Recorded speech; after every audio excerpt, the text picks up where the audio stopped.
Something is happening at Anfield, and it's not just another rebuild. It's a transformation. Quiet, calculated, dangerous. They've already shocked the world. Premier League champions in Arne Slot's very first season. But that was just the beginning. They're not just going for the league. They're coming for Europe, and they're building a squad that can do just that. But how good is this team? And can they actually dominate Europe? Let's talk about that. No one expected Liverpool to win the Premier League in Slot's debut season. A new manager, fresh ideas, and the shadow of Klopp still looming. It had every ingredient for a transitional year. But that's not what happened. Slot came in with a clear identity. Possession-based football, high pressing, quick transitions.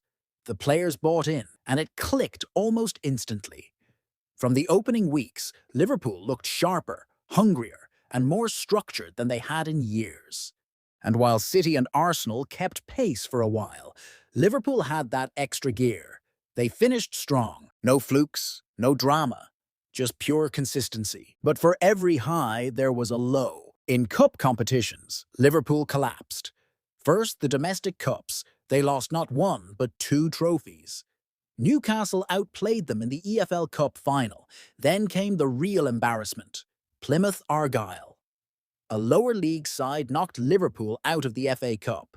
It wasn't just a loss. It was a collapse in mentality. No urgency, no grit. Slot's system looked flat. The bench didn't deliver. But nothing stung like the Champions League. Liverpool had a clear path to the final. They were growing with every round. Fans believed this might be the year. Then PSG happened. It wasn't that Liverpool were outclassed. They just didn't show up when it mattered most. One missed chance, one moment of hesitation, and it was over. Watching PSG go on to win it all made it worse. Because deep down, everyone knew Liverpool could have won it. That kind of heartbreak either breaks a team or transforms it. For Liverpool, it's clear which path they've chosen. They're not waiting around anymore. They're building a machine, one that doesn't fall short, one that doesn't let a season slip through its fingers. This next chapter, it's personal. If you're looking for proof, Liverpool are serious. Just look at their backline. It's not just solid, it's strategic, built with intention. Let's start with the obvious. Alisson Becker, still world-class, no debate. There were moments last season where Alisson was the only thing standing between 1 point and none. Reflex saves, one-on-ones, command of the box. But what sets him apart is how he starts attacks.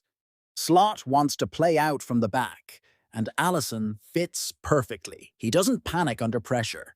He scans like a midfielder and breaks the first line of press with calm, accurate passes.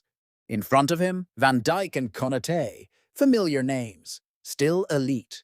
Van Dijk is the anchor, reads the game 2 steps ahead. His speed might have dipped, but his positioning covers it. He moves the line. He doesn't dive in because he's already there. And Konaté, the enforcer, fast, dominant in the air, never backs down. He's the first to shut down counters. What makes them elite is how they complement each other. Van Dijk sits deeper, organizes. Konaté pushes higher, closes space. One reads, the other reacts. That understanding is what helped Liverpool hold firm under pressure last season. Now here's where things change. Fullbacks. Trent Alexander-Arnold is gone. Real Madrid came calling, and he left. He was Liverpool's creative outlet for years. Now, Slot's reshaping that role with Jeremy Frimpong. Frimpong isn't a deep playmaker. He's a weapon. At Leverkusen, under Xabi Alonso, he played like a wide forward. Scary pace, direct runs, real end product, double digits in both goals and assists last season. Slot will give him the freedom to push high, stretch defenses, and be a constant threat. On the left, Andy Robertson has been reliable for years, but now Slot wants evolution. Enter Milos Kerkez. He had a breakout season at Bournemouth. Aggressive, composed, fast in transition. He doesn't just defend and cross. He averts, supports midfield, and becomes a secondary outlet in build-up. If Liverpool bring him in, they're not just adding depth. They're building a new dynamic down that flank. So what does this all mean? It means Liverpool's back five, Alisson, Van Dijk, Konaté, and Kirkes, can press high, recover quickly, and start attacks. This isn't just defense, this is control. The real power shift begins. The midfield. Last season, Liverpool's midfield was completely transformed, and the upgrades aren't stopping. Start with Alexis McAllister, calm under pressure, intelligent positioning, and always looking forward. He dictated tempo, broke lines, and became Slot's reference point. Then there's Gravenberch. Under Klopp, he looked uncertain. Under Slot, a revelation. He embraced the number 6 role, reading transitions, shielding the backline, keeping things simple but effective. He still carried the ball when needed, but chose his moments wisely. By season's end, he was one of the most consistent players in the squad. Next up, Dominik Szoboszlai. Pushed further forward, he thrived. More of a true number 10. Created, shot, dictated attacking rhythm. 13 goal contributions in the league.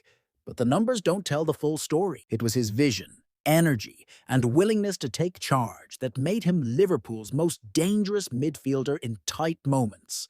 But now, they have Florian Wirtz. This isn't just a signing, it's a statement. Wirtz is one of Europe's most complete attacking midfielders. Elite numbers, elite intelligence. He finds pockets of space, pulls defenders, and always chooses the right action, whether it's a layoff, a through ball, or a clinical finish. He's consistent, reliable, tactical. Add him to this midfield, and you're not just building depth, you're building dominance. And then we arrive at the front line. The match winners, the game changers. Start on the left. Cody Gakpo, finally settled, looked confident, more decisive. Played within structure, and it showed. Smart movement, efficient in the final third. If he improves finishing and adds aggression in the box, watch out. When he doesn't start, there's Luis Díaz. Chaos, speed, directness, always a threat. Even off the bench, he brought urgency when games got stale. On the right, still Mohamed Salah. At 32, he's not slowing down.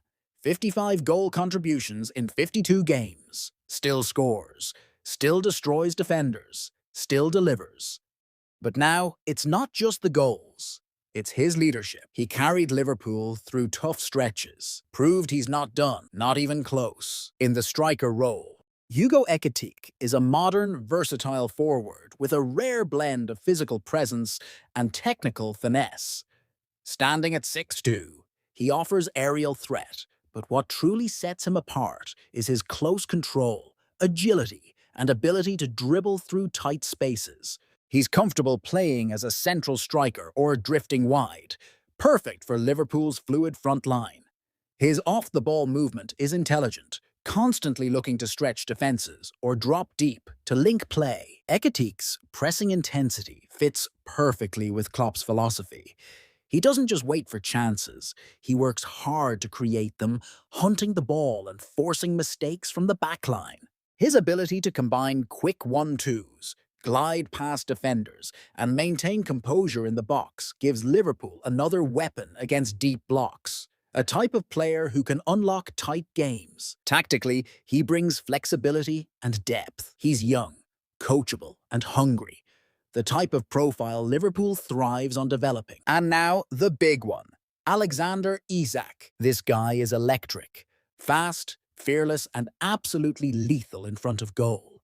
At just 24, Isak already looks like a complete striker. Tall, technical, and full of confidence. His dribbling in tight spaces, smooth. His finishing, cold and clinical. And his movement off the ball, world-class. But it's more than just goals. Isak links play like a 10, presses like a winger, finishes like a 9.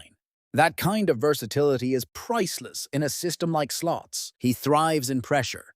He delivers in big games. Isak isn't just a transfer target, he's a message. With Isak and Ekitike added to the firepower of Salah, Díaz, Gakpo, and Szoboszlai, Liverpool aren't just hoping to compete. They're building a machine to win everything. Last season's pain, losing to Newcastle, crashing out to Plymouth, missing out in Europe. That pain is fuel. And Arne Slot's message is clear. This team, it's being built to win everything. But what do you think? Can Liverpool win the treble next season? Drop your thoughts in the comments, and don't forget to like and subscribe to the channel.